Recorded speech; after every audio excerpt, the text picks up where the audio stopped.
Welcome to the Fantasy Football Endgame with your hosts, Pierre Camus and Chris Moncano.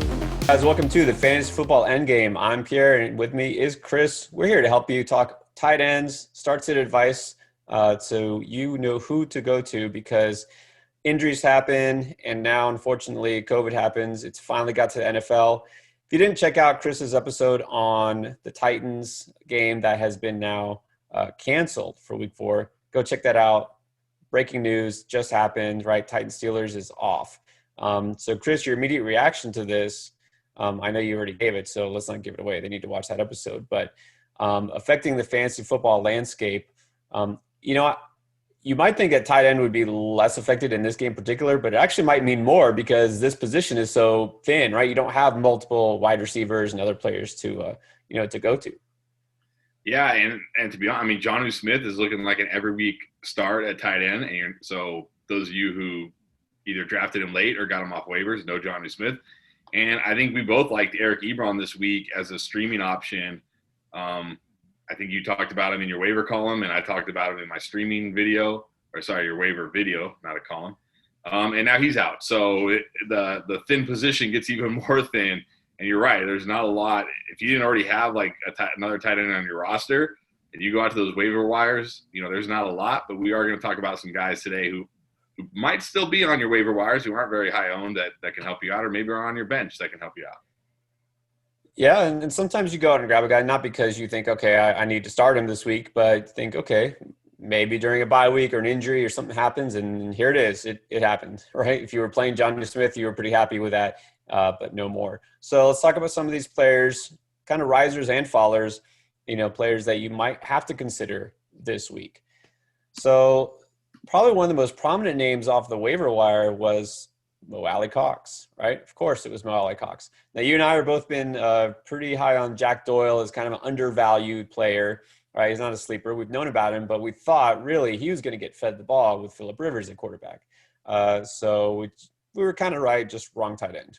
All right, so now it's the Alie-Cox show because Doyle, even when he came back after week 2, he really didn't do anything last week, right? And then Trey Burton is still hurt. So are you interested enough in what he's done so far that you would consider streaming him this week? Because now he's put up back-to-back games with 11 fantasy points. He's getting red zone looks. He kind of showed his athleticism with that big play last week. How interested are you? Yeah, I mean, I'm very interested. He's now gone over the last 2 games, 111 yards 2 weeks ago, 50 yards and a touchdown last week. I mean, when you're talking about these kind of tight ends, these waiver wire pickup tight ends, streaming tight ends, that's what you're looking for, right? You're looking for a decent floor, right? 3 catches, 50 yards, okay, you're going to get at least a solid 8 points. And if he finds the end zone, you can get 14, 15 points. So I think that's all you can really ask for. And we talked about it in the wide receiver column. Well, you talked about it. T.Y. Hilton, for some reason, isn't doing anything. They have no wide receivers right now. Everyone's hurt. So he should continue to roll. I like Alie-Cox a lot. I actually talked about him in my reaction as a possible pivot. So, yeah, I like him a lot. If you have either Jonnu or you picked up Ebron to stream this week and he's still sitting on your waivers, go get him and put him in your lineup. I think he'll come through for you this week. All right, there you go. I mean, he's got Rivers as a quarterback. We know that he does, kind of prefer the tight end. Not a lot of other receivers to throw to at this point. On paper, really, it makes sense. You think about it. He's the former basketball player converted to a, NFL tight end. It's third year breakout. That's still a thing, right? Maybe the stars are aligned. Maybe this is Alie-Cox season. So we'll see. The stars don't seem to be aligning for Evan Engram, although we think that they should be. We'd expect that he'd have a much bigger stat line by this point. Only has 11 catches for 96 yards over 3 games. No Saquon Barkley, right? Sterling Shepard on IR. So many injuries, and he has the chance to now become one of the main targets, and it's just not happening. So what do you think is going on? Because he seems to be fine, health-wise, and I don't get it. Why isn't this somebody that we should be able to kind of plug and play each week? Yeah, I mean, in the past, Shepard being out was kind of like the green light. Evan Engram, put him in your lineup, he's going to have a great game, and it hasn't been that way this year. And that's with Barkley out too. So I think the biggest reason, honestly, is Daniel Jones. He's playing like the guy we thought he was when the Giants drafted him in the first round, right? He's playing very, very bad. I mean, 2 touchdowns and 6 turnovers so far on the year. And those 2 touchdowns came in the first game. Hasn't thrown a touchdown in 2 straight games. I mean, he looked awful against the Niners B team last week, and it's affecting all the wide receivers. I know Slayton had that one game where he caught the long touchdown, but I mean, Tate, we've looked at as like a late round guy. He hasn't really been able to do anything since he's come back. Engram hasn't done anything. Even Shepard, when he was healthy, wasn't really doing anything. It's just the offense as a whole is really, really bad, and I think it comes down to Daniel Jones. So at this point, I don't think you could start Evan Engram. I don't really want to start anybody in this offense unless I have to, which you may have to given the landscape we're in. But, yeah, I definitely do not want to start Evan Engram. Yeah, and unfortunately we do have to sometimes. Probably not a tight end. I mean, there's still some options we're going to talk about that are better. But yeah, like I just had to make a decision based on the game that was canceled. Like I had to put Golden Tate in one of my flex spots, and I didn't feel real good about it. But I had nobody else who was healthy. So what can you do? Yeah, with Engram, I got to agree. You know, I was kind of big on Jones kind of as a sneaky fantasy play as quarterback just because of the volume of passing. And I thought, yeah, he turns it over. I mean, we really knew that, but he could have some big games, and he's not. He's just turning it over. But you know who's really to blame here, don't you? No. Jason Garrett. It's got to be Jason Garrett. It's all his fault. All right. Speaking of the Cowboys, Dalton Schultz. Now, he's been added a lot over the last couple of weeks, had that monster game, and then, of course, didn't repeat it, but he still got targeted, his fair share, and looks like he has a tasty matchup this week because the Cleveland Browns are allowing the 4th most fantasy points to tight ends so far. But here's the problem. We talked about this on the wide receiver episode. We talked about CeeDee Lamb, so many mouths to feed. Can we feel good enough that Schultz is going to keep getting, that amount of targets each week? And, do you feel good enough to play him over some other options that we've talked about? Yeah, I feel better about Schultz than I do about Evan Engram and even Alie-Cox. 10 targets 2 weeks ago, 6 targets last week. I mean, you can't ask for more than that from a tight end, not named Kelsey or Kittle or maybe Ertz and maybe Andrews. But outside of that, or maybe Waller. Okay, I'm just going to sit here and rant. But you know what I mean. These late-round waiver wire guys that you didn't draft, 16 targets over 2 games, you can't ask for more than that. Getting red zone looks. Yeah, he's going to have weeks where he doesn't do anything for you, but guess what? So is Alie-Cox. Evan Engram hasn't done anything for you all season. All these guys that we're talking about, because that's why they weren't drafted, right? That's why they're in the situation they're in. So, yeah, I feel great about Schultz this week. I think you could start him with confidence.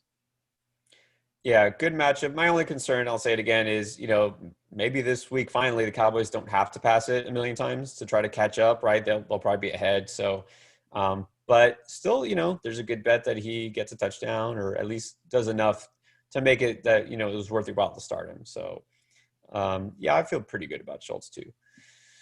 Don't know if I feel as good about a player who coming back. Jimmy Graham, not that he left, but, kind of disappeared in Green Bay where tight ends go to be unproductive. And now coming back with Chicago, and you think, well, now Nick Foles is at the helm. That's good too, right? He's catching touchdowns. Tariq Cohen's out. That's another pass catching option off the shelf for them. They're not super deep at receiver, so maybe it's Graham time again. I'm a little hesitant this week, though, because of the matchup, because the Colts, technically speaking, are the top-ranked pass defense in the NFL. Oh, and also against the tight end, they've only allowed 6 catches for 32 yards in 3 games. So is Graham a no-go for you? No, I would have him ranked below Alie-Cox and Schultz, but still ahead of Engram because I think the Foles effect, we saw him in Philly with Zach Ertz. He would just pepper Zach Ertz with targets. He seems to like the tight end. And I think that Indy stat is a little misleading in the sense that they've played the Jaguars, Vikings, and Jets. Not really monster offenses, especially for tight ends. But I'm not saying this is a monster offense for tight ends either. So there's certainly some risk here. Like I said, not as high on him as I am on Schultz or Alie-Cox, but I still like him as a streaming option this week. especially with how thin the position is and with the game being canceled. So if you're still on your waivers and you're desperate, you don't have Jonah or you don't have Eric Ebron, I think you can do worse than Jimmy Graham.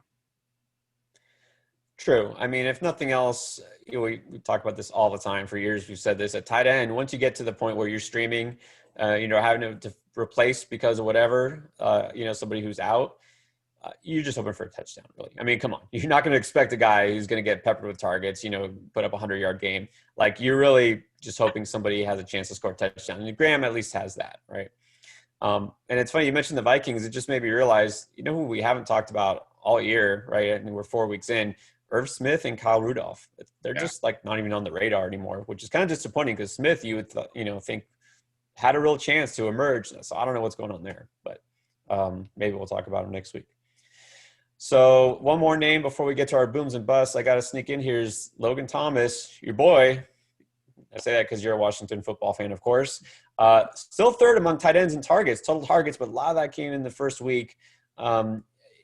Is it time to forget about it? Or is it just a, early season thing that, he's going to drop off and never repeat that? Or you still think he has some value?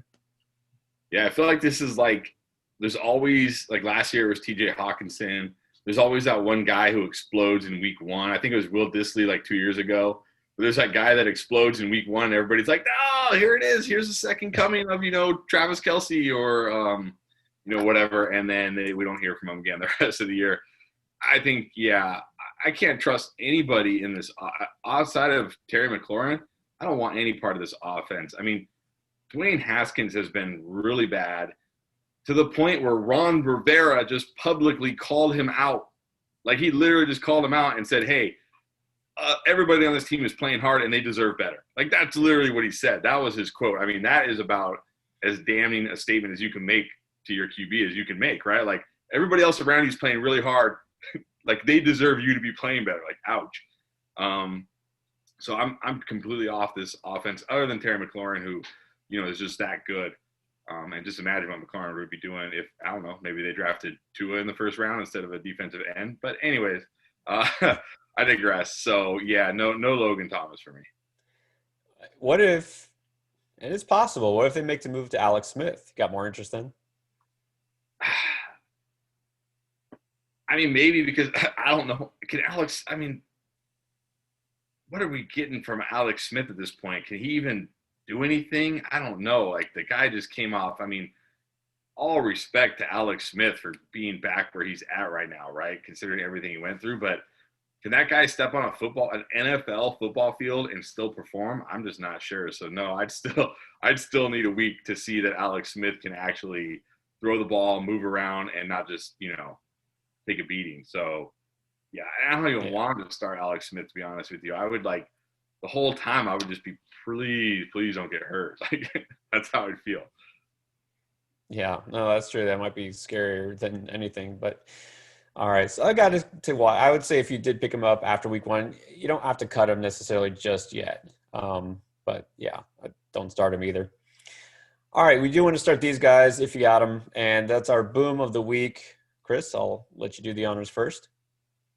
Yeah, so last week he was my bust. He busted, but he was in a tough matchup. But luckily this week he's going to boom, and that's Darren Waller in Buffalo. So if you are panicking after last week's almost no-show, I think he had like 2 catches for 5 yards or something like that last week against New England. But look, New England, Belichick, they look at your team, they say, who's the strength, who can hurt us, take that guy away, and that's Waller. And here's the thing.